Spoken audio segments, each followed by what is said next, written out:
And that's why I can't go near garden hoses or 3-year-old girls anymore. Hello. Welcome to Weekly Show Jump Review. This is fun. Actually, no. This is Hero.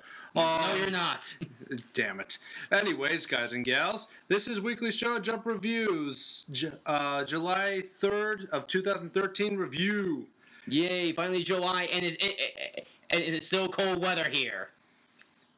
Global Wait, what the fuck are we talking about? It's fucking June. Global warming my ass. Don't follow my lead anymore on months. It is June 3rd. June 3rd, ladies and gentlemen, because if it didn't, we missed 4th of fucking July now, didn't we? Anyways, instead of missing out on 4th of July, we almost actually missed out on this one.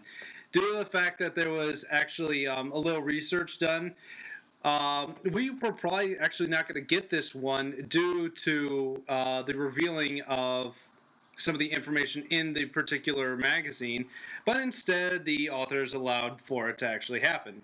This is only just for basic information, like they wouldn't have put this out for a reason. Anyways, to get on with it, we're going to start off with Nisekoi. Which is going to have an anime. Yay! And that's the one reason, because, you know, they were hesitant on putting it out, but they had already printed out the magazine, so yeah. They were thinking of rescheduling it. But instead, we now get the it's actually in progress right now. They've just been noted for it. It's not in production yet, so it's just simply in planning right now. I think it's more like, you know, they just have a green light for the anime. You know, now they're just planning stuff out. And it's in full color. Not like it matters. Not like it frickin' matters. Everybody's normal. It's not like a One Piece where somebody can have their hair green. Anyways, we have like this nice little red carpet view of everybody. I just gotta say, Ichijo's friend is awesome in this one. Yeah, he's got his little cat face. No, kitty troll face. Kitty troll face. I still like it. I think I'm gonna make that my hashtag. Anyways, as we continue on from the last chapter, we find out that the mysterious girl that we were focusing on the last one was actually Onodera's sister, Haru. Kosaki's sister. Yeah, we're now using Kosaki. Oh wow, are we really friggin' surprised? I even confused her for Kosaki at the first point. Yeah, me too. Anyways, we get a little flashback to see that Haru is actually spying on Kosaki about how she hopes that she's in the same class as Ichijo again. However, she then goes back to her friend on the phone and finds out that her friend is telling her a rumor about a terrible, lecherous boy named Ichijo. Wait, what's the name? And of course she gets so afraid of him and thinks that he's actually just a con artist and all this nice little goody-good stuff is actually just an act. Pretty much just treating him, you know, like he's a rapist or something. Yeah, because, you know, after all, Ichijo's responsible for, you know, where the wind blows. But in fact, they're all interrupted by Chichoge actually coming up, and to Haru's amazement, literally goes off the deep end by complimenting her completely. Although she, you know what, I'll say this, for a lot of anime chicks, she's really going off on her being beautiful, having a nice body, and just being all over very different. I think some people have a little bit more of a positive look on foreign women, because I think it's like that exotic factor. Yeah. Anyway, she just goes and completely compliments the hell out of her. Also, oh my gosh, you're gorgeous! Yeah, and wondering why in the hell she's with this lecherous buffoon or this loser named Ichijo. And okay, one. How is Ichijo a loser if he has all these gorgeous women around him? Just for the fact of insulting him with another insult. Yeah. Anyways, Chitoge actually likes the compliments. You're so adorable! But of course, we're once again interrupted by the plot.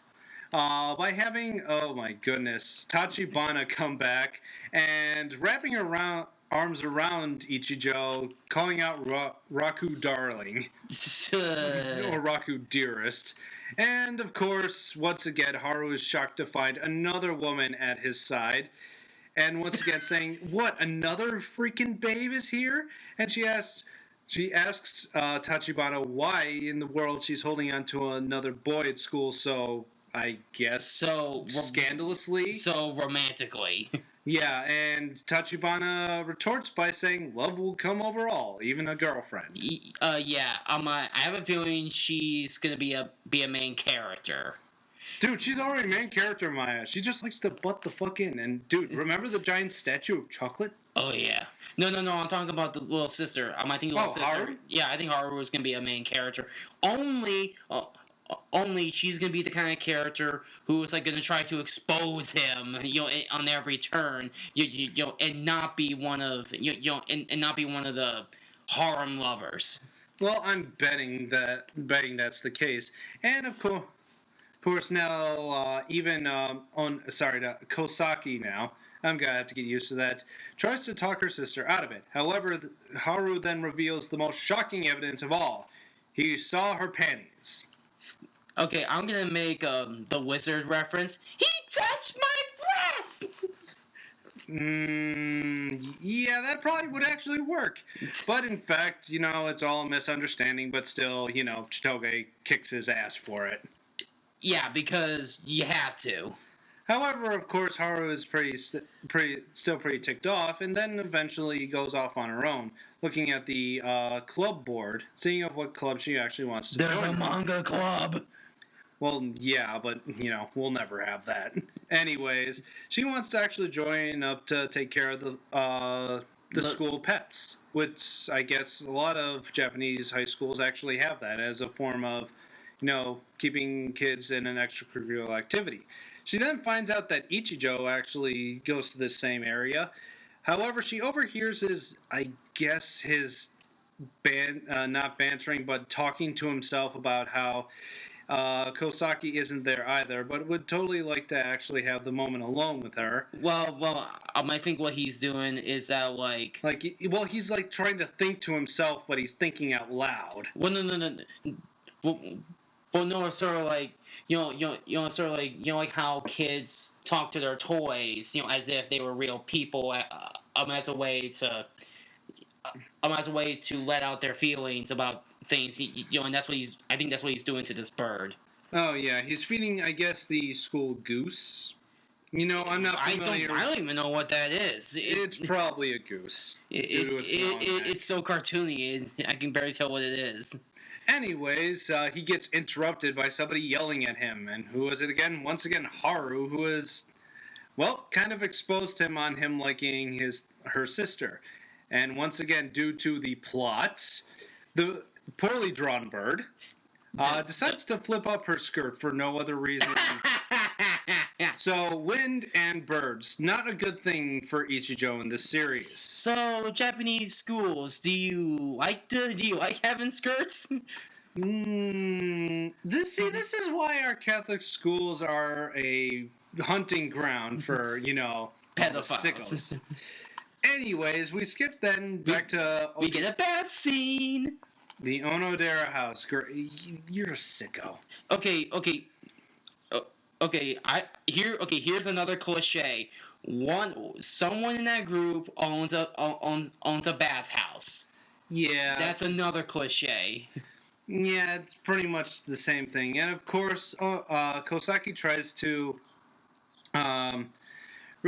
talk her sister into the fact that Ichijo is actually a good person, and of course goes on to what she feels are good qualities about him. And then her eyes are opened. Yeah, well, of course, for the fact that she still thinks that she's in denial and wants to actually prove it to her. Of course, they get off the subject, and Kosaki asks about what happened during her day, and asks that she was saved by some sort of prince. She goes into detail about how the prince was a very nice individual who saved her from a bunch of evildoers, I guess. Because we all know that was actually Ichijo. Yeah, but she still doesn't know his face and constantly wants to find out who this individual is, and says that she has some evidence. We also get a split shot at the point to Ichijo actually going back to his own home, which he then finds out that something of his apparel is missing. Now, you probably know this more than I do, because I haven't read previous chapters.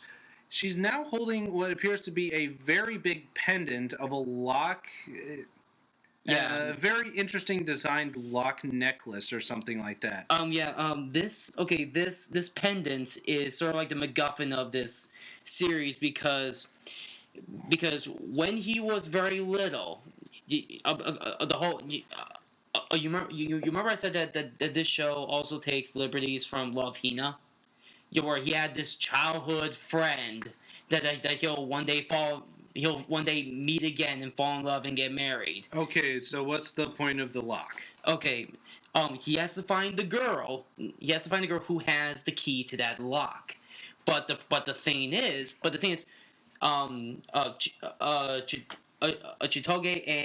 and Kosaki and Tachibana have a key. So it's basically just who has the right key at this point. Or maybe all of them have the right key, and Ichijo could be the luckiest son of a bitch on the planet. Because polygamy! Hey, it's legal in some countries. Anyways, that's the... But the reason why they haven't revealed this now is because he lost it. The pendant itself is kind of broken. Oh, really? So it's not... So even if somebody did have the right key, they would be able to find out whether or not it was the right one or not? Because I think someone knew about a locksmith who was actually trying to fix it. I guess he couldn't fix it right now, so they have to wait for the time when it gets fixed. Well, I guess that's actually going to be an important plot point. Maybe it's like a mafia thing. Anyways, we have to get to Bleach. And we first go on to Soul Society, where we're at the Squad 12 barracks after the Quincy attack. And we see one of my personal favorite characters, Akon, come back after his injuries. And coming back to the barracks, knowing that he's hurt, but still wants to get back to work. However, he wants to know where Captain Mioriya is. Well, it turns out Captain Mioriya has actually locked himself in his laboratory, where Akon notices that all of his security insects or security bugs, there's a Japanese word for it, the Kanitsuchu, were actually deactivated, but the other assistant actually tells that Mioriya has not even left the lab ever since the attack had ever begun, which is odd because who could have possibly have turned it off? Anyways, Akon then reveals that he hid another camera in the lab. Of course, this was not Mioriya's choice, but then again, Akon is also that type of character who wants to know everything as well. So we get a very blurry picture of Mioriya and Nemu, the assistant captain, who is also his biologically test tube baby daughter. And it seems that he's working on something that can move. And so can move. Yeah, pretty much, and even Akon is disturbed by this, and he's also a science experiment himself, so anything that he finds strange is definitely disturbing for the rest of us. Anyways, we go back to another scene in the Soul Society where we find the Omeda house, and for any of those who don't remember who Omeda is, and most likely I wouldn't think any less of you because this character is kind of forgettable. Omeda is the assistant captain of the second squad. And it seems that his sister, Mario, wants to play with him on his day off. However, he's actually contemplating something and doesn't want to play. However, she starts crying and he wants to stop her from crying. However, his brother, oh good lord, Josie Saburo, fuck it, he's Glasses. Glasses Omeda actually comes to try. What is up with these long names? I think that it was just made to be funny or something. Anyway, he actually tries to coerce her to actually listen to one of his stories instead. But creepy! Which, of course, I guess this is for, like, pop culture reference, like, barely any in it. He actually tries to persuade her by using Rafflecopter. I'm not kidding. It's in his language. He starts using and then starts Rafflecoptering. I'm not sure how how that's a persuasive argument, but it tends to get them away from. He's actually saying lol. Yeah, lol, and then ruffle. Oh, okay. And it seems to actually get them both away, and Omeda is left to ponder his thoughts. I guess I guess he's a satire of like people for like nerds on the internet who keep YOLO. Yeah, probably like that. Anyways, he's back to his thoughts again and wonders why the captain didn't actually take him with her. And we then see Soifon actually training on the mountainside, doing push-ups on just a literal cliff. Like it's like something out of like, of what Chuck Norris would do for a morning afternoon. Anyways, we head back to the cave where Sergeant Kumamura is talking with his grandfather. He then bows to his grandfather and asks of the secret of the clan.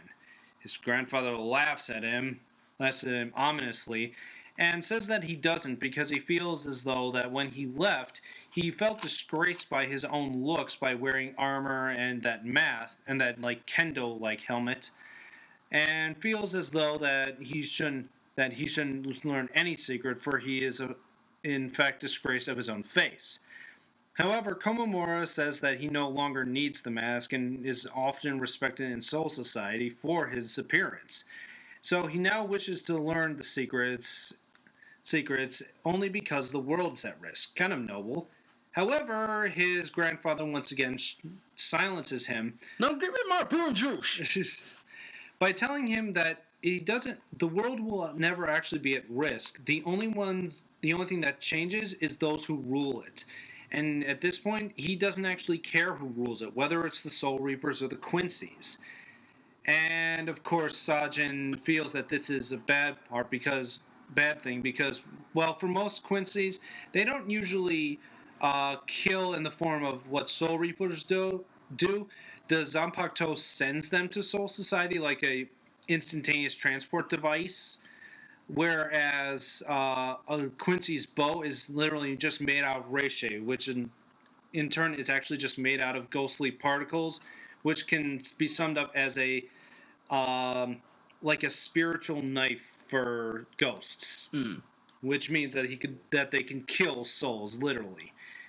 And of course, they banter on and fight each other with verbal comments, and then eventually the grandfather has had enough and will actually now kill Komamura. However, Komamura is not going down easy and will learn the secrets even by force. We then head back to the Phoenix Lair, where we're joined by the water slide of Oetsu. Whee! This guy is awesomely, like, random. I know we just watched a bit about the Avatar, and you know what? So much of what this guy does reminds me so much of King Boomy. Yeah. It's just random things. The way you bow. Let us leave. Dude, I still remember the point at which this guy asked Renji and Ichigo to bow to him. But do you remember how they had to bow to him? How? They had to go on their arms, knees, and have their legs hurled up into the sky. That's how you bow to him. And he took a picture of it with a cell phone. Oh, yeah. Anyways, getting back to the chapter, we're actually at a point... He's like King Boomy and Killer Bee combined. You know how he's saying, like, yo. Yeah, he's got that kind of style. Anyways, they're actually led both Ichigo, his... Zanpakuto. Yeah, his newly... I'm actually going to just say Asochi because it's not a Zanpakuto yet. It's just that form with the mask followed them along, and now they're at a waterfall site where Ometsu actually forges his swords. However, he says that one thing must be done before he forges Ichigo's new Zanpakuto, and that would be that he must bid farewell to Zangetsu.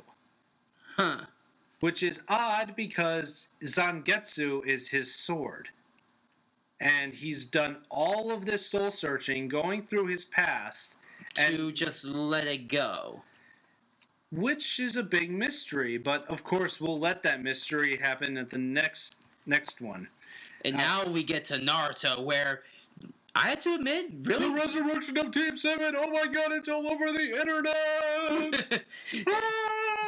where Naruto, Sasuke, and Sakura are going into that gate to take on the Ten Tails. I'm not gonna go with its Japanese name. I'm just gonna go with its American English name.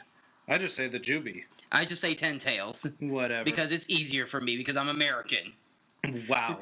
Anyways, it seems that also the other teams of the Leaf Village are also the Ines Shikacho group, and of course Hinata's group with.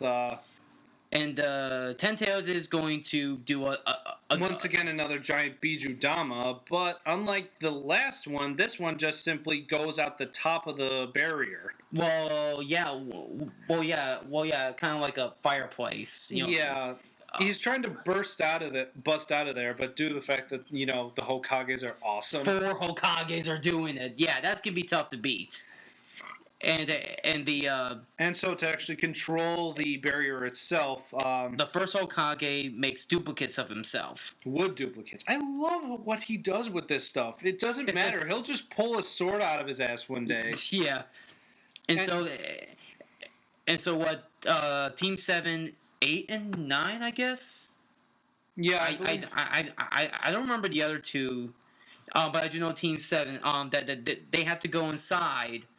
Which they're going to make like an opening for them so they can go inside. And so in order to keep the Biju Dama from being released again by the Jubei, he uses another seal that pounds down his neck. So like the one that he did for his tails. Yeah. And of course a clone meets Madara, but Madara isn't impressed and doesn't want to fight a clone, and so he just waits for the real one to show up. And so they make the opening, and Team 7 goes in, and a bunch of, like, ten-tail minions come out. You know what? What is this thing capable of? It's capable of creating Armageddon, giant Biju Damas, and now has supplies its own army. Okay, and I know, like, the big guys, that their arms are hammers, but they kind of look like dumbbells. You know, those shake... Those shake ones. Oh, you mean the shake weight? Shake weight. You mean the most awesome piece of exercise equipment man made?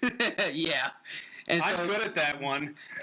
And so they attack and they're going to. And in the fight, Sakura is going through a monologue, how like, oh, I've gotten stronger. I've actually developed in character for once. Yeah, but of course she notices that it's taken a long time, and that she finally wants too freaking long. She finally wants to be recognized as part of Team 7, not just simply following Naruto and Sasuke. And how does she do this? And she finally unleashes Tsunade's technique where she becomes Superwoman. Yeah, the small diamond, chakra diamond that actually appears on her forehead. Yeah, this is the same technique, except it's a little bit weaker than Tsunade's, but then again, we're not looking for a complete mastery of it. Yeah. And she sends one of the minions flying across the area. It just starts kicking ass. It's just awesome. Finally, you actually do something. Even Naruto and Sasuke are actually shocked. Whoa, Tsunade can actually kick ass? Who knew? Yeah, and even Hiroshima notices that that's the same technique. And of course, Lady Shizune actually notices that this was the chakra that Sakura stored up for 5 whole years. And Naruto, I guess he finally perfects, the Rasen Shuriken where he doesn't need a clone in order to do it. Well, he uses the Nine Tails cloak in order to, make that possible. Yeah, and what it looks for Naruto is that he can only take a small amount of it. However, Sasuke is using his... Well, this style is actually only used when he was fighting off against the 5 Hokage. It's his Inferno style, which he uses the Amaterasu flames, the black flames, in a form where he can control them and manipulate them like he did his lightning before. So maybe this is a different transition into what Sasuke could do, and uses it as a form of throwing fire swords at people. That's awesome. He just burns some of the Biju's minions to death.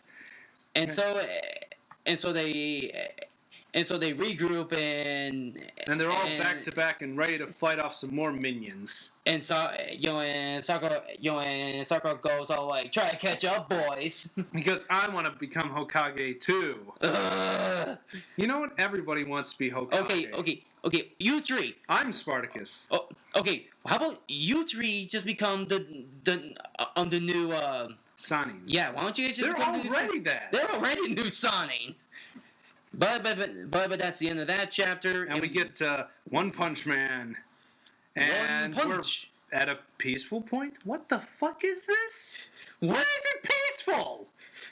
I don't like this. Man. I don't like this. Anyways, in this unnecessary piece, Saitama is reading some manga and is, well, home invaded by who? Genos. With a giant backpack full of stuff. How did he even fit in the door? Nobody knows. Magic. Anyways, it seems that Saitama is worried that, oh my god, is he thinking about moving in? Well, he actually is. And Saitama disagrees, however, seeing a giant pile of money being slapped on the table by Gino saying that he will pay rent, Saitama How did you agrees. get this money? I stole it. Okay. You know, I don't think that matters. Anyways, we cut back to Genos actually writing notes about everything that Saitama is doing in order to perfect the skill.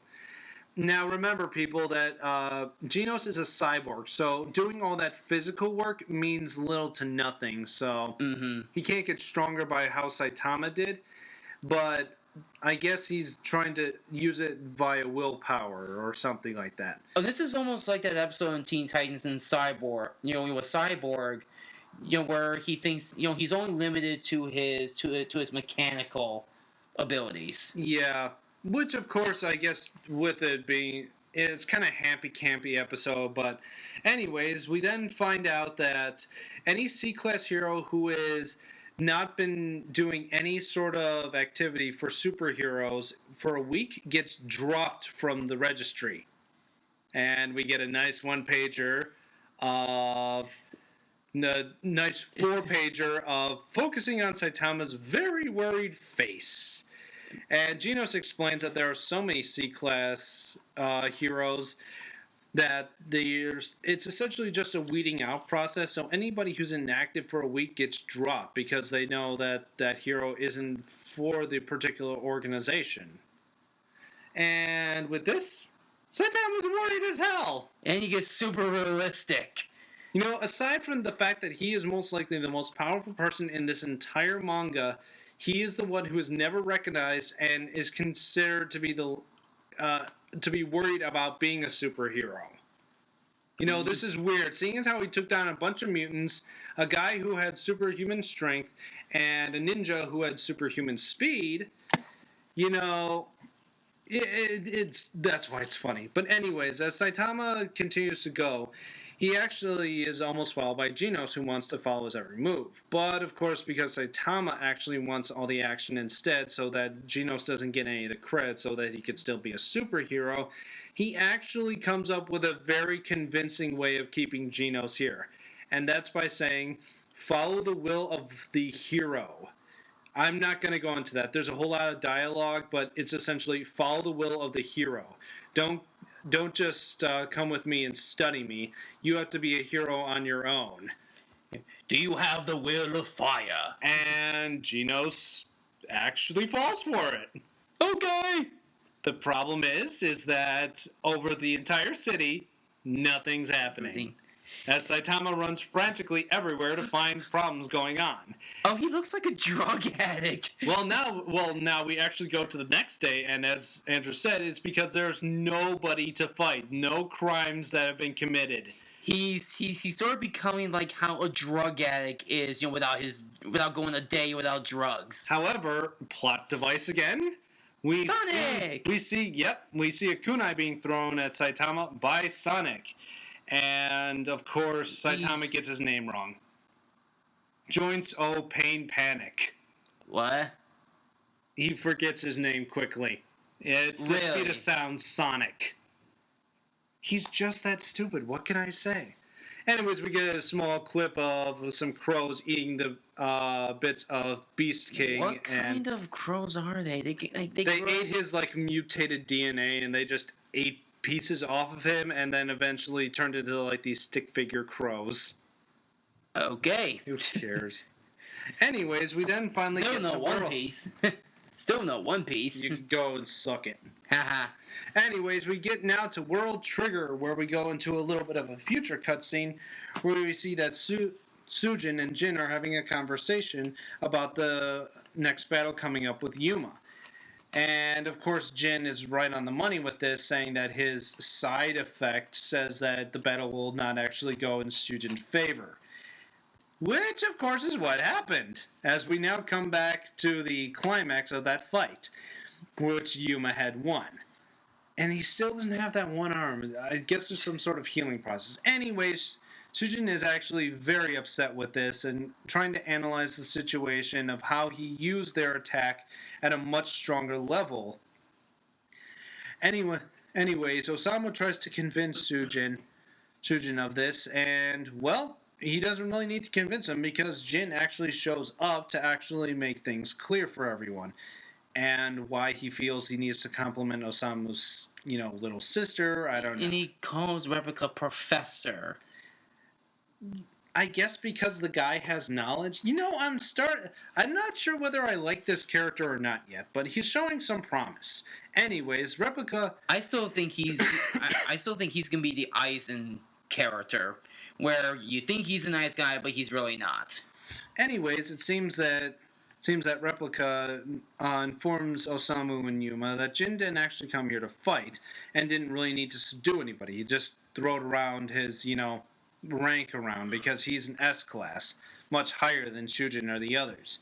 Anyways, a little bit of banter here and there by anybody, and of course Yosuke being complimented for the fact that he failed so miserably.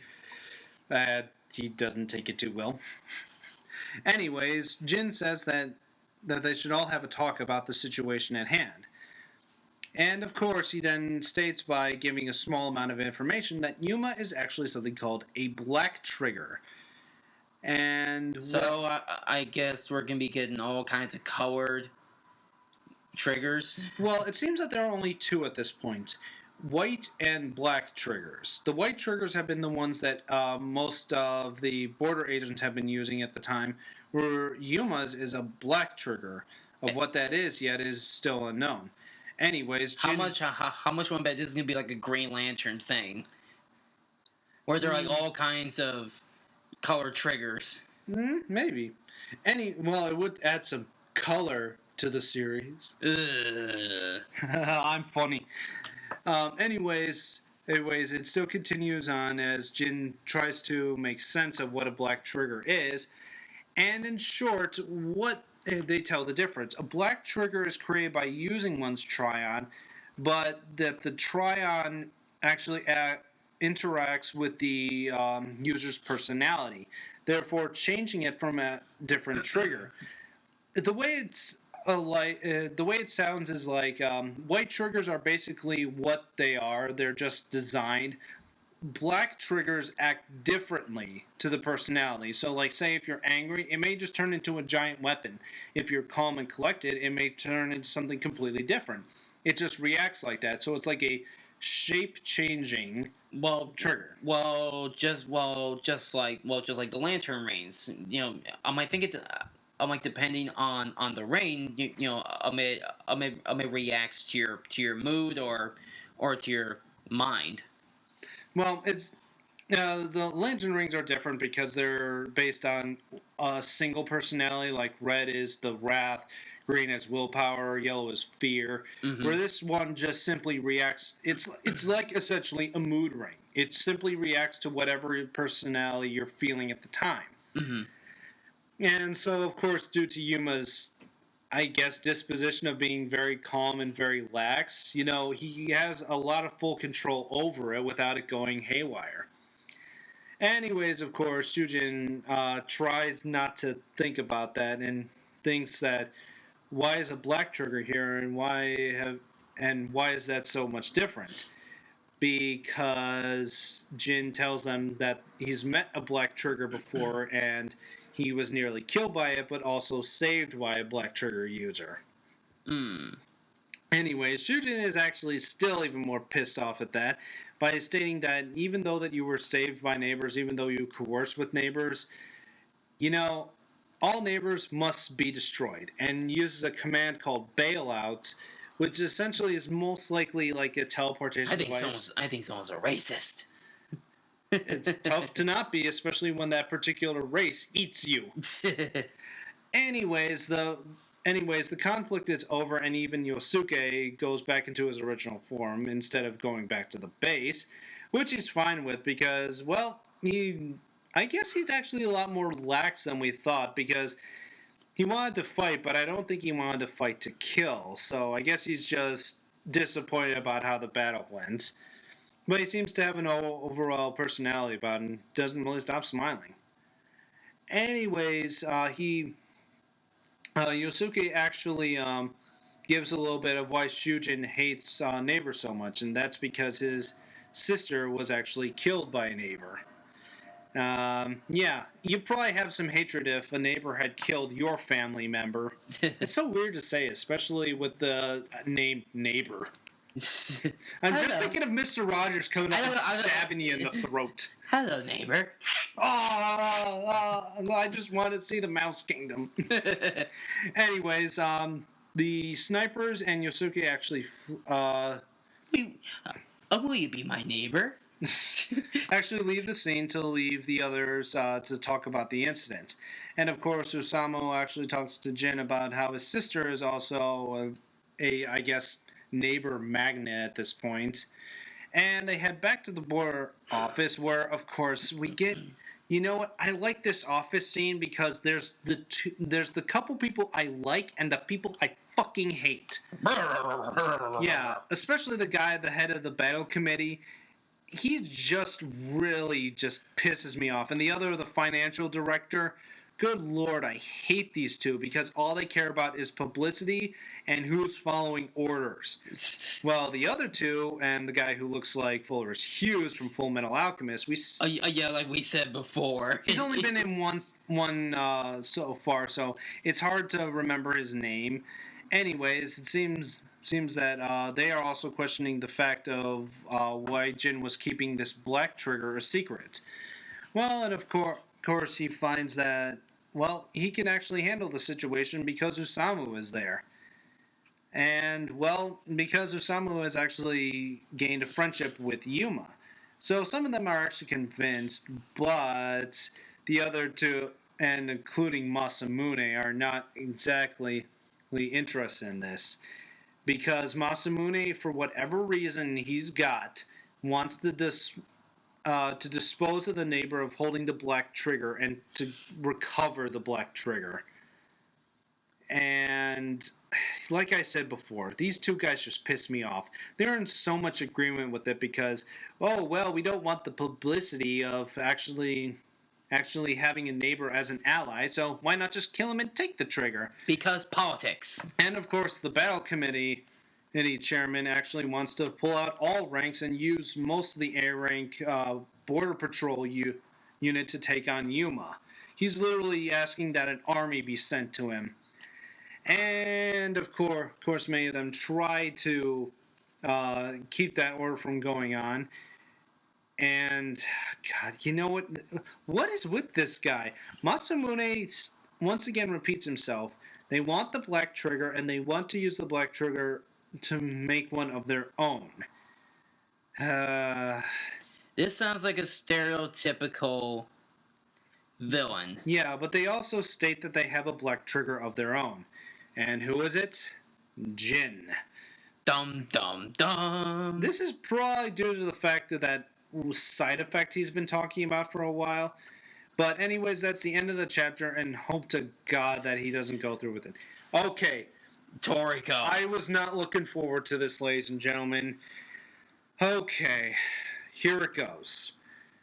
After we get a small introduction about the ultimate routine, we find that Star June is literally on a plate about to be devoured by Toriko. Now, we're going to get a flashback. A really long flashback of what appears to be Toriko on fire. You know, the sound of that actually sounds significant after reading this particular chapter. Anyways, he actually evades it, and, well, he seems to have been doing some training this whole time with his friend from the Gourmet Nights. And the thing is, oh God, how do I explain this? Okay, here's how it goes. The attack that he just evaded wasn't actually an attack. In fact, it was somebody's imagination creating a source of flame out of nothing. Because it was his perception. Overpowered much? Yes, but as he says that Toriko didn't see any fire. There was no fire to be had. There were no scorch marks. They're fighting in a forest, so there was to be burnt trees. But the fact is, there was no fire. In fact, it's... Okay, here comes the dialogue bullshit. They talk around the campfire. You know, I'd rather hear SpongeBob's campfire song than this. Let's go gather around the campfire and sing our campfire song. Or see if... Fuck, the manga has to go on. Shit. Anyways, this chapter explains about how perception comes into it. If you imagine enough that something will happen, you use the appetite, the energy source that is a part of the Toriko world, you know, the thing that controls Sani's hair and all of Zebra's sound attacks, in order to create not an illusion, but literally create an attack out of imagination. In short, if you want to imagine a gun in your hand, you'll have a gun in your hand. And it'll shoot something. That's overpowered. In order to prove this... Oh, God. You know what? He literally creates an impression in himself. Toriko's friend actually creates an impression in himself. He creates an ulcer in his stomach that literally makes him bleed. In reality. The ulcer is made out of the imagination, and it causes him to vomit up blood due to the ulcer. Which, how... Oh, God... He then goes into reference by saying that it's due to one's confidence level. If you have enough confidence level along with this perception, you can actually create anything you want and even assure battle that the battle will actually turn in your favor. In short, if you have enough confidence, you can't lose because this whole power is used on the idea of confidence. So if your confidence gets rattled, then the attack won't work, or the technique. This makes no sense. What does this have to do with food? It doesn't. This is the part of the series that is so blatantly out of character for this series. Now, like I've said before, in manga, there's usually the energy source of the things that happen in fiction. Well, in fact, that is for, Bleach, Naruto, and, even in World Trigger, the things that are explained for this power are spiritual pressure, chakra, and trion. They are given a name. They are given something to associate with the characters in the particular series. In Toriko, when it was revealed around the Four Beast arc, they used an energy source called appetite. This appetite allowed Toriko to use his knife and fork attacks, Sani's hair control, Zebra's sound attack, and Coco's poison immunity. With that, the appetite was supposed to be the main focus of energy source. So essentially, that was it. The problem is with this one, it's almost like the appetite doesn't even make sense anymore, because now the appetite is being used not only to imagine things into reality, but doing so by activating your confidence level and doing a routine. So instead, you go through this routine in your mind, you have the confidence to do it, and it essentially happens. So if I'm confident that I have a gun in my hand, like I said before, I will have a gun in my hand. If I'm confident that it will shoot a bullet out and hit my enemy, it will literally happen. I will shoot a bullet and it will hit my enemy. The only difference is that, like I said before in manga, they abuse the sixth sense so much, and that the more powerful warriors will see this attack coming. They'll see the attack happen, but they'll have enough time to evade it due to their battle experience, like Starjun did. Like we saw before, he was getting blown into pieces by Toriko's attacks, but Toriko didn't even move. And this is where I'm gonna say this. Toriko just killed the whole Sixth Sense formula of shonen manga. It just totally killed it. I'd agree with you on that one because of the whole imagination thing. The Sixth Sense thing is fine as long as you don't abuse it too much, but why the Sixth Sense has to be used in such a imaginative, stupid manner, I don't completely understand. Anyways, to get back on to what we were saying before, actually, you know what? At this point, it's all dialogue based. The last part of the chapter is a small skirmish between Starjun because Starjun's getting his ass handed to him by Toriko. That's because Toriko says that he has the confidence that he can beat Starjun, save Komatsu, and win the fight. And that's where it ends. So, thank God we're on to Dragon Ball Z, which actually has a pretty standard method of sixth sense and energy. Yeah, because this sixth sense is nothing more than to sense other people, and where they are, and that's it. Yep, pretty much. And, like we said before, power levels are bullshit. Anyways, Goku is once again talking with King Kai about the training. And his first training is to catch bubbles. Yeah, catch the monkey! Yeah, but since King Kai's planet has a gravity of 200 times more than Earth's, Goku is having a hard time chasing the small, cuddly little monkey. And that actually makes sense because, because to him, it's like being in, being in deeper waters, more pressure. When he gets used to the pressure, he'll be much stronger coming to the planet, but that's only anime physics. I think it's kind of like the same way in real life, where if you get used to a certain pressure, it does resemble that you're getting stronger. Yeah, but that would take years to develop. Yeah. That would take years and years and decades to ever evolve yourself to the point. I'm not going to go into a biology lesson, people. Essentially, he runs around trying to catch bubbles and, tries to do it again. But even after taking off his weighting training clothing, he still can't catch it. So they get a break while Bubbles eats a banana. And once again, back to training. And then we go back to Gohan's training with Piccolo. And what happened to your face? Piccolo happened. That's the excuse, for at least for Gohan's sake. It's not magic. It's Piccolo. Well,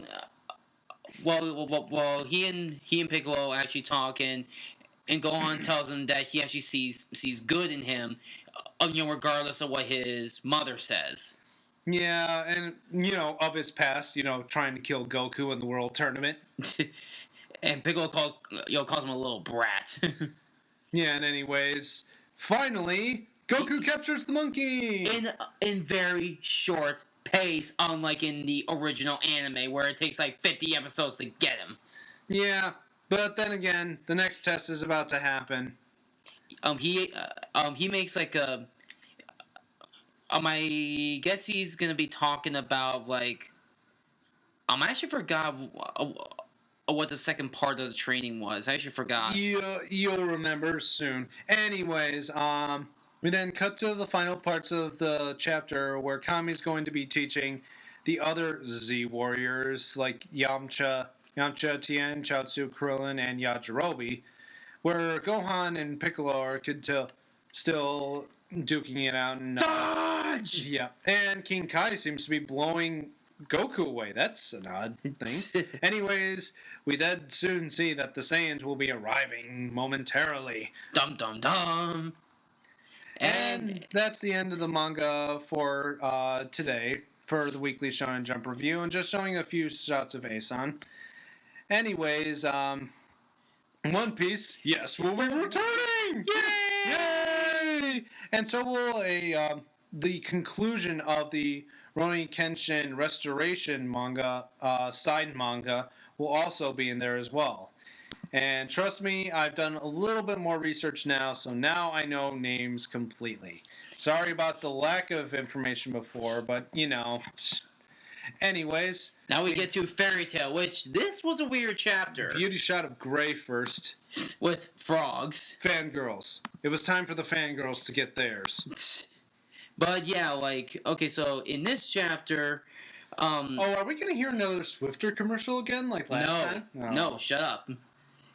And so we get back to Ursa and Jalal, you know, being together, and Millennia is really pissed off, almost ready to go kill Jalal. Yep, before she had said that if she ever saw Jalal again, that she would most certainly kill him for what he did to them and for killing Simon. And Ursa tries to talk her out of it, but then Wsjr who comes into the scene, and even says and reveals that it wasn't Jalal who killed Simon; it was her. Yeah, but that's only going. This chapter's also kind of weird with that because, in fact, it really was Jalal who killed Simon, but it's like she's tried to break the tension because she was also a part of Jalal's inner plan with the Millennium Tower. The Tower of Paradise. So she basically lied about it. Pretty much, because she's originally a part of Grimoire Heart, and really she's just that kind of manipulator. Anyways, and we also get a shot of her nice ass. Okay, seriously, when did J-Lo get into Fairy Tail? Anyways, she just keeps talking to Melina, who's still a bit confused about whether or not she wants to kill Jalal. And it just goes into a kind of dialogue-heavy, morally heavy, like who's responsible for whose fate. The world is so twisted, blah, blah, blah. Anyways, we even see that Kushina was actually willing and ready to actually cut Jalal down, but ended up sheathing her sword again. However, Wsjr is now going through her own little phase of that she probably won't change due to the fact of, well, her past and obviously her past sins. And then we get an interesting scene with Rogue and Sting, where Rogue is unfortunately still feeling the side effects of his shadow, where Sting comes up a little bit beaten down by the dragon and comes to Rogue's aid. But he brings something with him. The dragon. And, surprisingly, in a Natsu-like fashion, laughs about it. And, of course, Rogue is not exactly happy to see that now, they have to face down two dragons. And it also seems that the dragons themselves are bickering due to the fact that Sting Rogue asked that Rogue not be harmed or killed. But, of course, I guess this new guy wanted... this new dragon doesn't really care whether he breaks some bones or not. And so I guess Rogue is a good guy now. Well, it's that whole brotherly bond thing. Yeah. Like, you know, my team will keep me from going to the darkness. However, Wsjr is still suffering from her personal... It has a little emo moment, and we get a worm's eye view of... Yeah, just a worm's eye view of her. Well, it... Actually, dude, can you pause it right now? Oh, yeah, we kind of have to pause here. Okay, and now we're back. Yeah, sorry about that, folks. We're back. I had to take the biggest dump. Well, sorry, I had to take a dump. So, yeah. A dump to the garbage. So, yeah, like, Wsjr is going through her emo moment, like, a witch's sin. Well, she's done a couple things. She's manipulated people in order to get her revenge against certain people and wanted actually to resurrect Zeref herself so that she didn't have to go through her terrible past. And so now we transition to Juvia and Meridie who are talking in the middle of a battlefield. Probably not the best idea, and of course Gray saves them from one of the dragon minions. Oh, Gray-sama, in my butt! Really? You're gonna talk like that right now? And Gray goes off like, I have to tell you something, and she takes it the wrong way. yeah, it's nothing important, but out of all of that, But Julia gets distracted and a dragon tries to shoot her down. And Gray gets hit. Like, multiple times. Yeah, and it's the chest, it's a pretty shocking scene seeing Juvia's face. You kind of can't blame her. And of course the last blast being the most brutal, being a shot through the head. Wow. Okay, now when I saw this, I was like, shit. But the thing is, we kind of have to remember this is fairy tale, and I think they're gonna pull, like a log on us, where that Gray is not really Gray, it's a fake. Maybe like a water clone. Well, there's also a bit of to what Future Lucy had said before, that many people had already died. The dragons had come forth and fought against the humans. However, since certain timelines can't be shifted, it probably... I'm thinking what's going to happen and why we're focusing a lot on Wsjr, if you're not familiar with her magic, is known as time magic, but she does it in the reverse. She could either fast forward things or slow them down, or rebuild them as what they were. Oh, so kind of like what Beautiful Joe does. Like, he either slow down or speed up time. Yeah, but she could do that at the extreme. She could create it's like, essentially, if you wanted to fast forward the process of pressurizing coal, you'll get a diamond. Yeah. That's how it works. And so I'm thinking that she has something to do with this, and I'm actually thinking that Gray has actually been shot and killed. I don't know. I'm still gonna say they're gonna pull a fake. They're gonna pull a fake on us. So also, yeah, we have like two beddings. Fonzie's gonna call Gray's gonna die, and I'm gonna call fake. Well, we'll have to see that next week, for that is actually the end of this particular chapter, with, of course, Juvia screaming her lungs out. Which is kind of sad. And Wsjr saying that she no longer has the right to live. I must kill myself. Seriously, that's kind of like a giant flop on her attitude or whatever. Yeah. Anyways, that's been the fairy tale chapter this week, and so this actually ends this Weekly Shonen Jump review session for the fairy tale and the Weekly Shonen Jump magazine. So this has been Fonzie. And this is Hero. And we're signing off.